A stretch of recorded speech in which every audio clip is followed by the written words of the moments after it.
ਗਵਾਂਢੀਓ ਲਿਆਓ ਯਾਰ ਸਬੂਤ। ਕਿੱਥੇ ਹੈ ਪਹਿਲਗਾਮ ਦੇ ਸਬੂਤ? ਕਿਉਂ ਨਹੀਂ ਦੇ ਰਹੇ ਯਾਰ? ਨਹੀਂ ਹੈਗੇ? ਚਲੋ ਸਾਡੇ ਕੋਲੋਂ ਲੈ ਲਓ, ਕੁਲਭੂਸ਼ਣ ਲੈ ਲਓ ਸਾਡੇ ਕੋਲੋਂ। ਇਹ ਸਬੂਤ ਨਹੀਂ ਤੁਹਾਡੀ ਇੱਥੇ ਪਾਕਿਸਤਾਨ ਦੇ ਵਿੱਚ ਮੁਦਾਖਲਤ ਦਾ? ਕਿਆ ਅਭਿਨੰਦਨ ਸਬੂਤ ਨਹੀਂ ਸੀ ਪਾਕਿਸਤਾਨ ਦੇ ਹਮਲੇ ਕਰਨ ਦਾ? ਕਿਆ ਕੈਨੇਡਾ ਦੇ ਵਿੱਚ ਤੁਸੀਂ ਜਾ ਕੇ ਉੱਥੇ ਸਿੱਖ ਰਹਿਨੁਮਾ ਨਹੀਂ ਮਾਰੇ? ਕੀ ਤੁਸੀਂ ਅਮਰੀਕਾ ਦੇ ਵਿੱਚ ਜਾ ਕੇ ਸਿੱਖਾਂ ਨੂੰ ਨਿਸ਼ਾਨਾ ਨਹੀਂ ਬਣਾਇਆ? ਜਦੋਂ ਤੁਸੀਂ ਦੂਸਰੇ ਮੁਲਕਾਂ ਦੇ ਵਿੱਚ ਜਾ ਕੇ ਦਹਿਸ਼ਤਗਰਦੀ ਕਰਦੇ ਹੋ ਤਾਂ ਤੁਸੀਂ ਦਹਿਸ਼ਤਗਰਦ ਨਹੀਂ?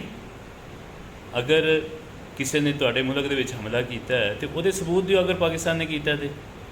ਅਗਰ ਨਹੀਂ ਹੈਗੇ ਸਬੂਤ ਤਾਂ ਫਿਰ ਕਿਉਂ ਤੁਸੀਂ ਇਹਦੇ ਨਫ਼ਰਤ ਵਿੱਚ ਭਰੇ ਜਾ ਰਹੇ ਹੋ? ਸ਼ਰਮ ਆਉਣੀ ਚਾਹੀਦੀ ਹੈ।